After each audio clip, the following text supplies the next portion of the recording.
It's good to join again, both for the Vault and for the MVIF. And as the title says, I think we'll talk about something a little bit different during this talk that we've been thinking about a lot recently, which is viral interactions in microbial communities generally. And just as a brief reminder, it's easy for phage in particular to float around microbial communities either as free viral particles or as integrated phage that gradually degrade into prophage. And these change bacterial phenotypes in ways that we don't often think about. Of course, phage can kill bacteria when they become lytic, but there are subtler effects as well. You can have different lineages of closely related phage that compete with each other within the same, sometimes within the same underlying bacterial population. Integrated phage can change phenotypes of their host bacteria, whether that's differences in nutrient utilization, whether that's differences in interbacterial interactions, or both phage and eukaryotic viruses can change how bacterial and non-viral members of microbial communities interact with a host, either directly or in immune-mediated ways. So it's important in considering microbial diversity and microbial phenotypic diversity generally to be able to take advantage of, to consider phage and eukaryotic viruses, as well as being able to see them and characterize them in microbial communities in the first place. So like I mentioned, we've been thinking about this more recently as part of the Human Virome Program, or HVP, which was launched at the beginning of this year by the NIH. So it's still new-ish at this point, I'd say. I am delighted to run the coordinating center for the HVP along with Owen White and his team at the University of Maryland. So we're gearing up to make sure that data and resources and documentation and information from the project are appropriately shared. The HVP overall consists of 5 large virome characterization centers, or VCCs, that are tasked with generating body-wide human viral profiles, as well as 5 tools and protocols projects and 5 functional studies, the former of which are developing better experimental or computational protocols for studying viruses, and the latter of which are each doing different biological deep dives into specific virome biology. Something that we've worked on as a lab that does a lot of computational methods development is improving viral profiling from metagenomes and metatranscriptomes. Viral isolation and culture is even harder than what we've been hearing about for bacteria. And there are now a number of really good VLP, virus-like particle enrichment protocols, that can generate virally enriched metagenomes or metatranscriptomes for RNA viruses. They can be highly variable in effectiveness. They can enrich or deplete different viruses.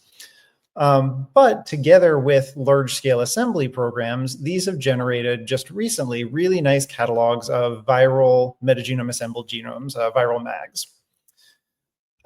We know that for any given sample, these will undersample the available diversity, viral and bacterial. So for any given metagenome, only a fraction of reads assemble, only a fraction of those are viral. We don't have good ways for checking viral bins that are nearly as good as those used by, say, CheckM for bacteria.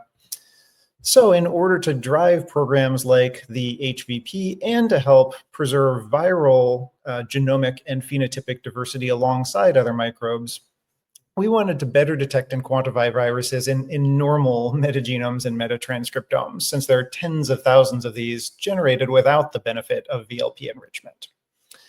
So we put together a package called Baklava. Like most of our tools, it has a complicated acronym, but the 3 main components of Baklava all focus on different ways to detect and quantify viruses in metagenomes and metatranscriptomes. The first focuses on nucleotide matches by building unique markers for viral nucleotides, building on technology from our Metaflan platform. The second component, because viruses evolve and diverge so quickly, focuses on more remote homology using amino acid protein matches, building on technology from our Human functional profiler. And the third component uses a neural net deep learner to classify contigs as viral or non-viral, very similar to what is done from traditional assemblies at this point. And then at the end, Baklava integrates these 3 types of information to get a viral community profile per metagenome or metatranscriptome. To talk just very briefly about some of the methods, we integrate as many viral MAG databases and isolate genome databases as we can get our hands on. We cluster these at approximately the level that the ICTV recommends for viral species, creating viral genome bins, which are analogous to species-level genome bins that we in Nicholas Agata's group use for a lot of our tools. Viruses, again, because they evolve and rearrange so quickly, require an extra step of superclustering to capture rearrangements, so cases in which the same viral species may not be whole genome homologous. And from here, we assign taxonomy and identify nucleotide and protein markers, where our nucleotide markers are a series of adjacent short k-mers, 100 base pair sequences, that are sufficiently unique to each VGB that when we see them, we can identify, or we can be confident that we've identified that VGB. So very similar to what Metaflan does using genes for bacteria, but now using arbitrary chunks of genome for viruses. And this allows us to achieve particularly high precision and recall for recognizable viruses, and then reasonable reasonable recall and precision for novel viruses. So if we look at the comparison between known, unknown, and non-viral sequences, we're doing great for known viruses in both precision and recall. We're pretty good at finding new viral sequences, and we're also pretty good at eliminating non-viral sequences in a variety of different synthetic mock communities. So to give you a sense of how this looks when used for one particular slice of human biology, we've profiled a set of several hundred metagenomes and metatranscriptomes from the second phase of the Human Microbiome Program, or HMP2. And very briefly, these follow 100 or so individuals longitudinally for 1 year each, collecting paired metagenomes and metatranscriptomes from stool about every 2 weeks. And we're contrasting ulcerative colitis and Crohn's disease phenotypes in IBD with non-IBD controls. IBD has been extremely well studied with respect to the rest of the microbiome. And we see things in the viral profiles like reduced diversity during disease activity that exactly parallel what's been seen for many, many years in bacteria and other microbes. Interestingly, in the viruses, this is true even in the absence of disease activity. So just in the contrast between IBD patients and control individuals, we see reduced viral diversity, which is not true for the bacteriome. Usually it takes a flare of inflammation to knock down the rest of microbial community diversity. Similar to the bacterium, though, IBD destabilizes the virome composition. So IBD patients tend to have more variable viral diversity, both between each other and within their own microbiomes over time.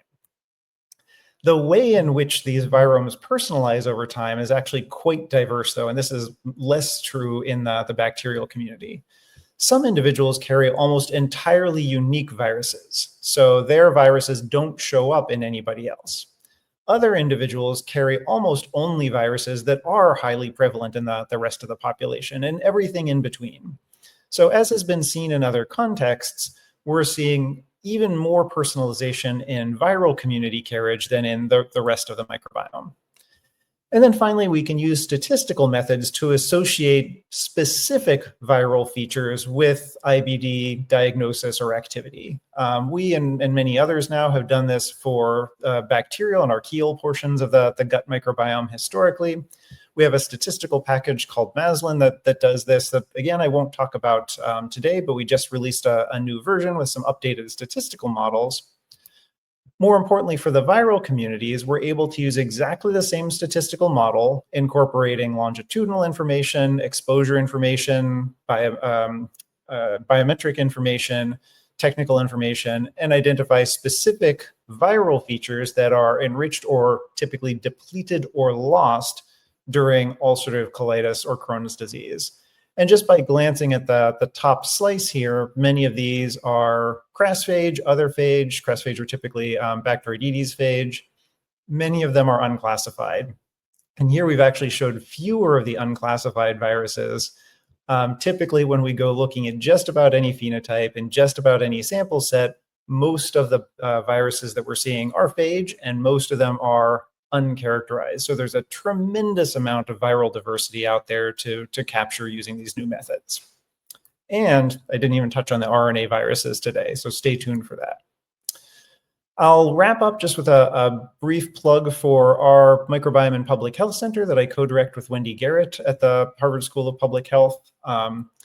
We do a variety of things to bring together the microbial community, research community at Harvard, in Boston, beyond.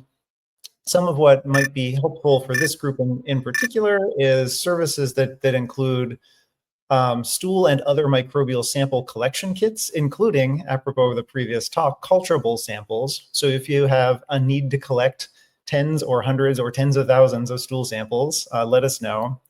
And we also offer a sort of bioinformatics consulting service that can help with standardized analyses of microbiome profiles. This is what we use to standardize our own microbiome epidemiology within the lab. So we have automated computational workflows that make all of this solid and reproducible. And then also potential interest, keep an eye out for next May and June. We'll have our annual Center Symposium coming up probably on May 18th. It's a little early, so we don't have a theme or a date yet, but mark your calendar. And then likewise, about a month later, we'll have our second annual week-long multiomics workshop hosted in Boston, doing a hands-on tutorial, several days worth of lessons around microbial community analysis generally. So I'll wrap up there because things are very short today. I didn't have time to call out the folks in the lab whose faces you saw who did all of this work. I tried to mention most of our collaborators as we went along, and I'm happy to use the last bit of time for any questions.